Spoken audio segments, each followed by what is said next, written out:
Did you get laid off from your job and you've been on a job hunt for 6 months or a year? Or maybe you recently graduated, maybe you graduated last year and you've been on a job hunt, and it feels like with every job application, you're faced with rejection. Even if it feels like the job market right now is unstable and it feels like all hope is lost, I'm here to encourage you to never give up.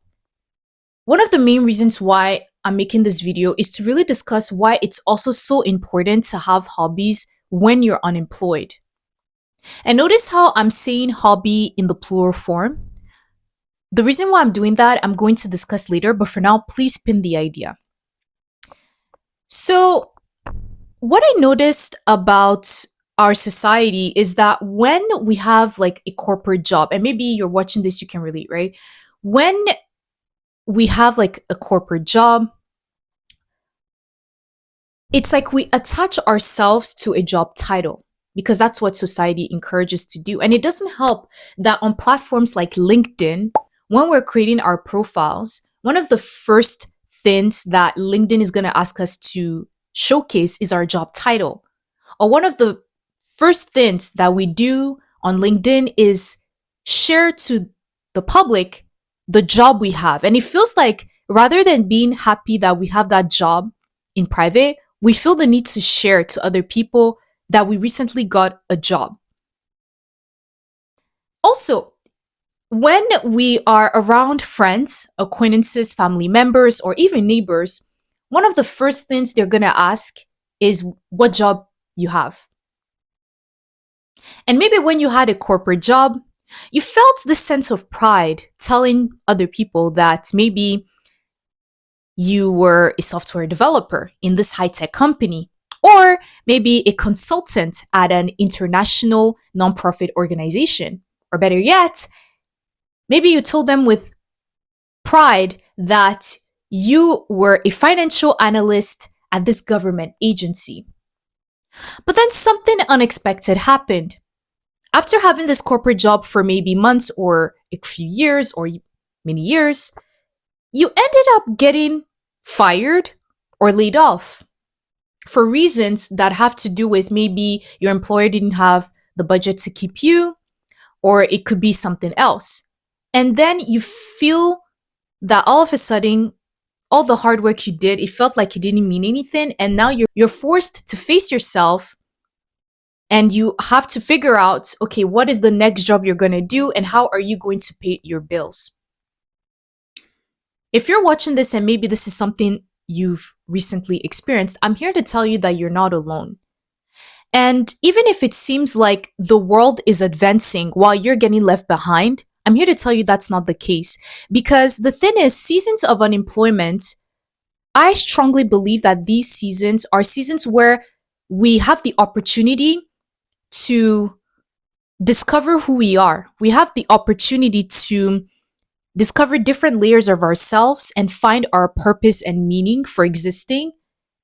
And by doing that, and one way to do that is through exploring hobbies. Okay. So the thing about hobbies that I find very, very interesting is that they allow us to connect with our inner child. And by having different types of hobbies, you get to really discover things that you're so good at without other people telling you what to do. You're not like in this corporate machine where all you think about is generating quotas, numbers for the company you're working for, and as a result, you get to suppress your passions. No, during the seasons of unemployment, you really get to finally tap into the things you've suppressed for so long, right? By looking at things that you're good at.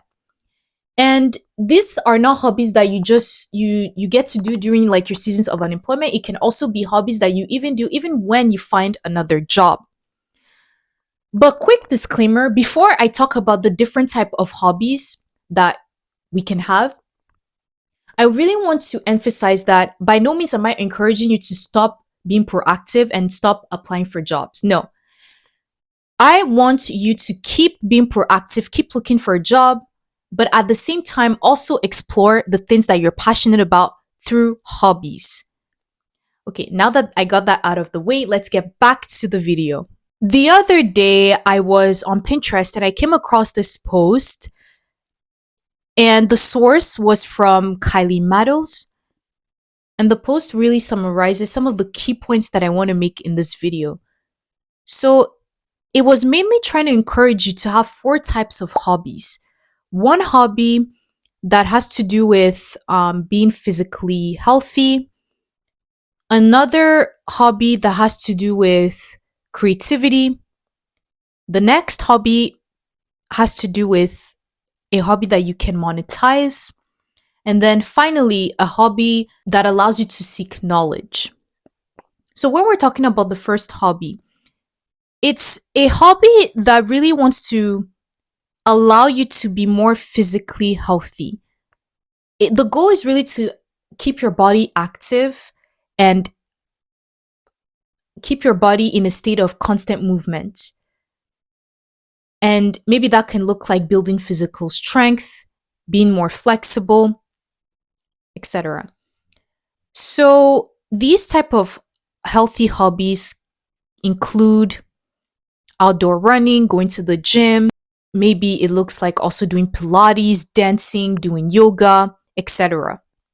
So when you're unemployed, it can be very tempting to be in a vegetative state where you're not really moving your body and you're always maybe say sitting on the couch or staying in your room on your bed, right? Or being in a vegetative state can also look like staying on your couch and binge watching shows on Netflix all day. Hey, I'm not judging because that's something I also do at times, and I have to catch myself. But yeah, the goal of a healthy hobby is really to just keep your body actively in movement, right? So that you're moving your body and you're not really just being stagnant. Okay. So the second type of hobby has to do with creativity. So, a creative hobby is really about tapping into your imagination and letting yourself go. When you are doing a creative hobby, it really allows you to tap into a lot of things or feelings that you've suppressed for so long in your subconscious mind. Maybe you didn't really get to tap into those feelings because you were too busy with your corporate job and you didn't really have the time to really express those feelings. So you suppress those feelings for maybe months or years, right? But when you're doing this creative hobby, you really tap into those feelings through the project you're doing. So creative hobbies can look like creative writing. It can look like baking, cooking. It can look like painting, drawing, etc. So I don't know about you, but have you ever done like a creative hobby where you were so locked in that like creative hobby that time flew by and you didn't even notice? You were so focused on what you were doing, and by the time you glanced at the clock, you noticed that 3 hours or 4 hours flew by and you didn't even notice. That window of time is called the flow. It's a period of your life where you literally don't even think about anything. Your mind is just so completely focused on what you're doing and you're not even worried about like anything else. You're just so focused on trying to complete this creative hobby that you're doing. Right. And it's an indication of like your intuition telling you that this passionate thing that you're doing is something that you've always been meant to do. And I find those moments extremely magical when you don't even pay attention to time flying. You're just so focused on what you're doing. So the third type of hobby has to do with the hobby that you can monetize from. So this can be a hobby that would eventually turn into a full-time career if the profit that you're generating from this hobby is enough to cover your bills. So these type of hobbies can include content creation, freelancing, graphic designing, etc. So I don't know about you, but I think this is the type of hobby that we all want to have, a hobby that we can monetize from. To me, I feel like it's a dream job. So try to find out what you're super good at, like something that you're extremely passionate about, and see if you can monetize it. It's all about finding out your gifts, finding what you're so good at, and trying to see how you can monetize this gift that you share to the world. So that the more you gain profit out of the what you're passionate about, the more you can find the time to do more of it each and every day, right? But I want to emphasize that my goal isn't to tell you to put pressure on yourself by monetizing a hobby of yours. If you don't want to monetize a hobby, that's completely okay. But I just want to emphasize that you can also have a hobby that you're super good at. Maybe it's a God given gift that you've always had, but you never really had the confidence to really explore that hobby because maybe you were, like I said, in the corporate world, you were having your job and you didn't really have the time to really think about it. So that's why during this unemployment season, I also view it as an opportunity to see what are the things you're good at and whether there's a possibility for you to open, you know, endless possibilities and there's endless opportunities for yourself by tapping into hobbies that you're super good at that you can potentially monetize. So the fourth type of hobby and the final type of hobby that I want us to discuss has to do with seeking knowledge. So this type of hobby is about stimulating your brain by learning something new every day. So, knowledge focused hobbies can include things like reading a book, listening to an informative podcast, reading peer reviewed articles, or learning a new language. Even if it seems like you are engaging in this knowledge focused hobby, you're putting a lot of time into learning something new, and you feel like it's not really going to be useful for your future career, I'm here to tell you not to think like that, not to listen to the doubts in your mind. All right, because maybe the amount of time that you're pouring into seeking this new, this knowledge may come in handy in your future. Even if, for example, you're learning something new, maybe it's like reading a book, learning a new language, and you've been doing that, you've been pouring a lot of time into it, and your family members and friends are looking at you sideways, questioning why you're putting so much time into this particular hobby. I'm here to tell you that you never know, this particular hobby, knowledge focused hobby that you are developing may come in handy in the future, and you would be surprised. So I'll give an example based on my personal experience. I've been learning Japanese for 8 months now, and it's one of the best decisions I've made ever, because I've been unemployed for a couple of months now and I graduated last year. And during that period where I was laid off, I finished my graduate studies. I felt like I didn't have a routine anymore of learning something new.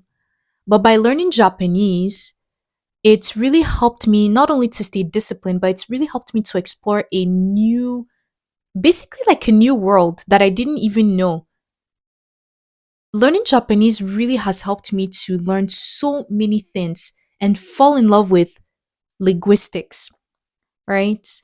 So even if my family members and friends they question why I pour so much time and effort into learning Japanese, somewhere deep down in my heart, I know that learning Japanese is going to come in handy in my future someday. I can't explain it logically, but I feel in my heart that through my intuition, I feel like learning this language is really going to open new doors and opportunities for me in the future.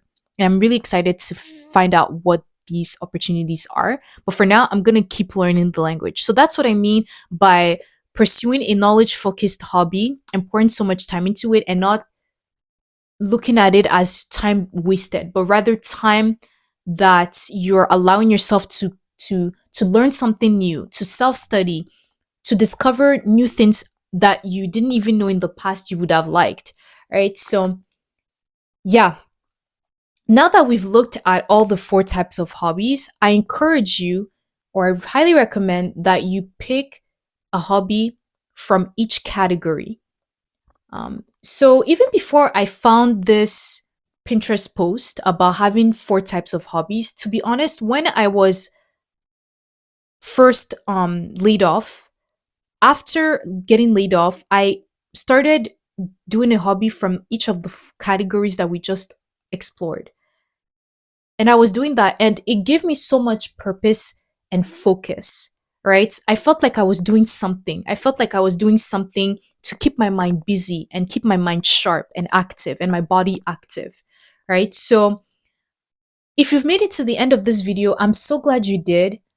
Even if it seems like the job market is really unstable and it feels like it's really hard to make sense of reality, I want you to know that this season of unemployment is an opportunity for you to really discover yourself, find out what you're good at, find out your God given gifts, and see how you can utilize these gifts and tap into your passion and share those gifts with the world. Okay? I want you to know that we're in this together, and I'm so excited to hear maybe what are some of the hobbies that you're into right now. Did some of the things that I said resonate with you or not? Please, I would really like to hear your thoughts in the comments down below. I also wanted to say thank you so much. My channel continues to grow day by day, and it's all because of you. I'm so grateful for the support. Thank you. And I will see you in the next video. Bye.